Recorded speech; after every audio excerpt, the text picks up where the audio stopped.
Have a good order.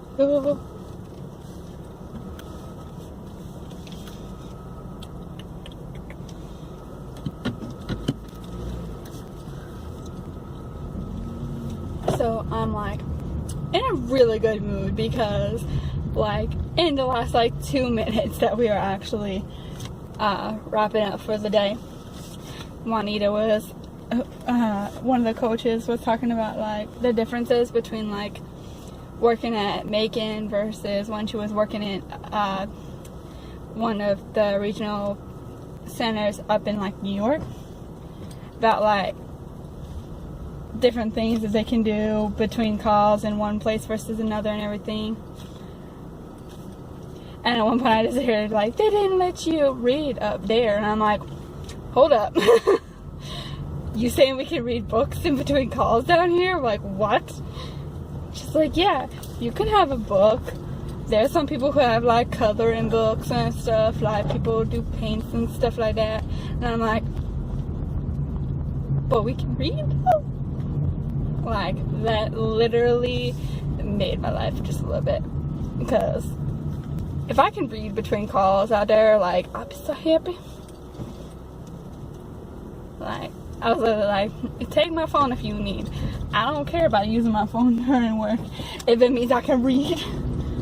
I mean, I can do without my phone anyway, but like, if I can read, like, who the heck cares about nothing else? I will read my book between calls, just like I am doing now, and I will be happy. Because the worst thing is just, you know, sitting there, if it's slow, with no choice of anything to do except just wait for someone to come up when you don't know when it's gonna happen. Like at Kroger.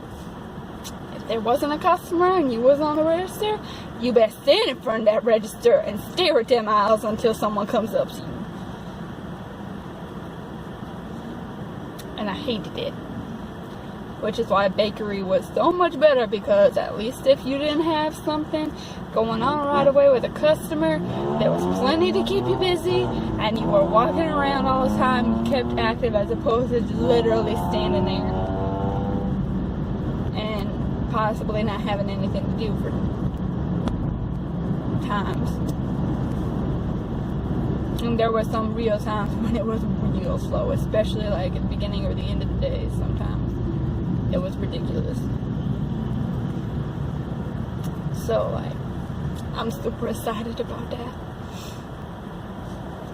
So, that's something I had to share while it was fresh in my mind. And, yeah. That made me real excited. There be some crazy peoples on the phone again today, though, like, for real. Most of them were chill though. Like, there was one lady I was talking to, I thought I was gonna go to bed, and then she was just like, you know what, I actually had this dream last night, and when I woke up, the first thing on my mind, all I could think of was, I need to call Geico because that's something to do with that payment. And sure enough, she needed to. Like, your brain was telling you something. And she was super sweet. So, it was pretty nice.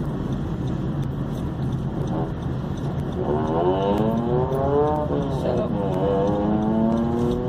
I'm so excited though. Wednesday is done with. So there's only 2 more days of training calls.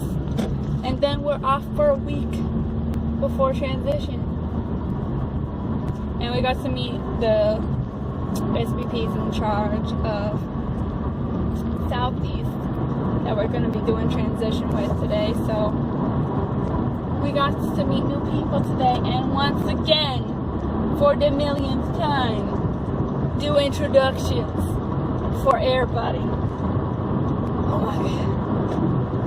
Look, the number of times we have done, give us your name, your history before Geico, what you want to do while you're here, and an interesting fact is ridiculous. Like, we had to do it in 101, we had to do it in licensing, first day of training. We had to do it on the day we met all the coaches in training. We had to do it again for when one of the other coaches or two came in another day for the first time. We had to do it again when we officially met our trainee transition manager who hired us. We had to do it again when the regional manager came and met us. We had to do it again when the director came and met us. And we had to do it again when the Southeast manager came and met us the other day. And we had to do it again today. That's ridiculous. Like, every time we meet new people, we got to do it. It is never ending. And I mean, they warned us, but dang, it is extensive. But anyway. Fun times, fun times.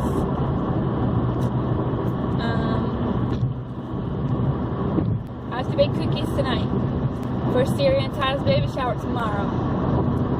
It'll be legit. And then, before I go home, actually, I have to stop by Kroger, pick up bread and stuff, as well as get the cake for next week for graduation. So that's going to be a thing. Getting that triple chocolate cake, buttercream icing, and I might go a little overboard and get like writing gel and do something with that. We'll see.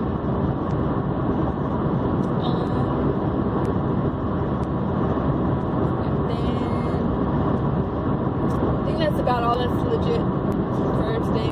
All the new stuff. We didn't do a whole lot yesterday because my W-2 for Kroger finally came in, and so taxes. Ed was working on that for a while yesterday. So I pretty much just watched an episode of Parks and Rec, and then he worked on that for a while.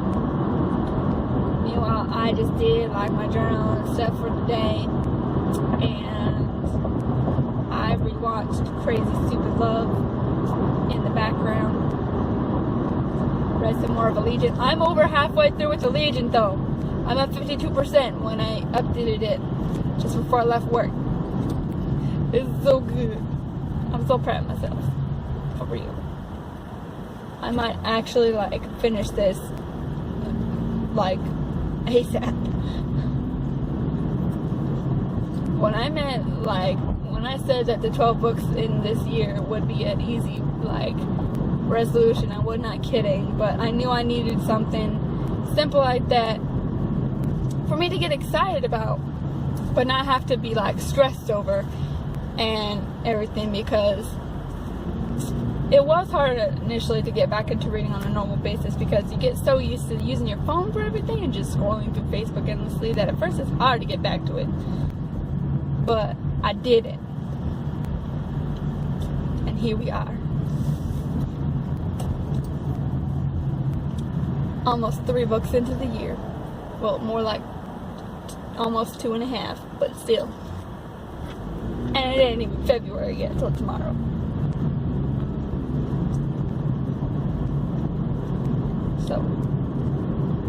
So good.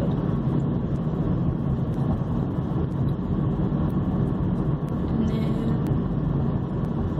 I'm also pretty excited to get through Allegiant because I just really want to watch the movie again, because I still like don't hardly remember much. Like, I remember more genuinely what the actual plot was, but other than that, it's still like I don't remember, like I can't actually picture it beyond just the same clips I had before, just putting them in better context, so to speak. So it will be sad that, of course, the movies aren't finished, and maybe never will be, at least not with this cast, which is a sadness, but at least I have the book, and at least the books are finished, so Better than nothing.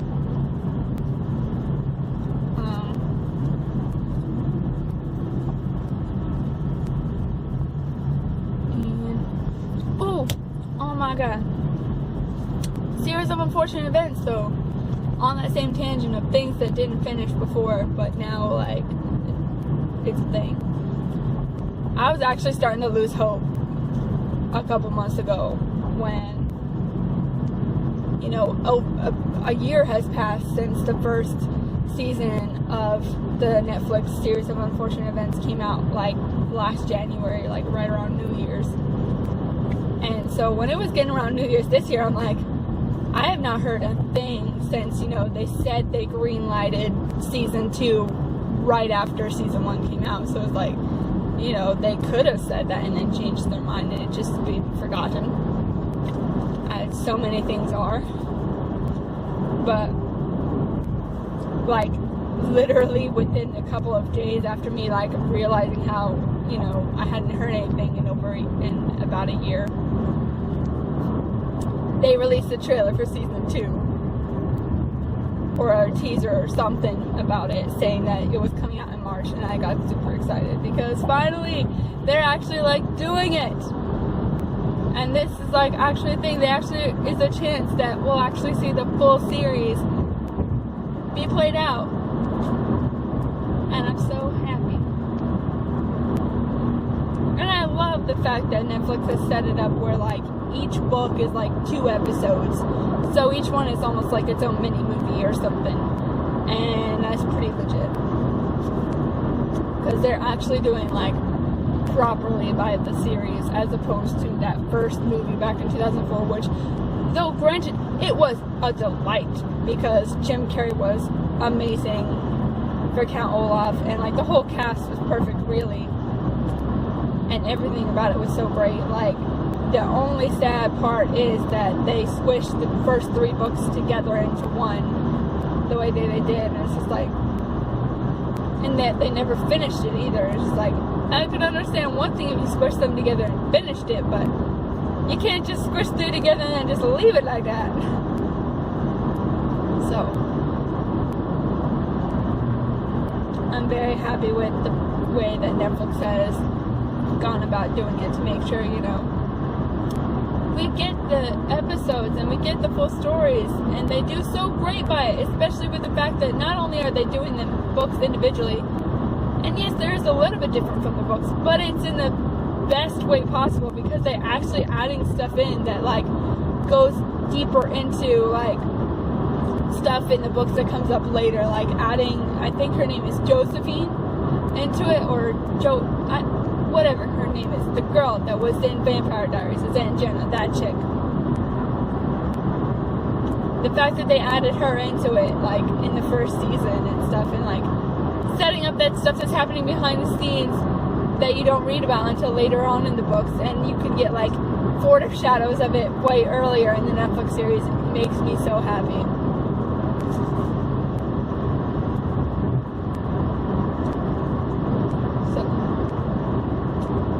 Pretty excited for that in March. I have to double check just when that happens because I have to see it. And I'm sorry, but I'm pretty sure Ed still hasn't finished season 1. So he may well just have to deal with it and just let me watch it on my own, because I am not waiting for him. If he's gonna make me wait, it's not happening. He'll get maybe like 2 days max or something like that. And it's like, you have caught up by then, sorry, I'm going on without you.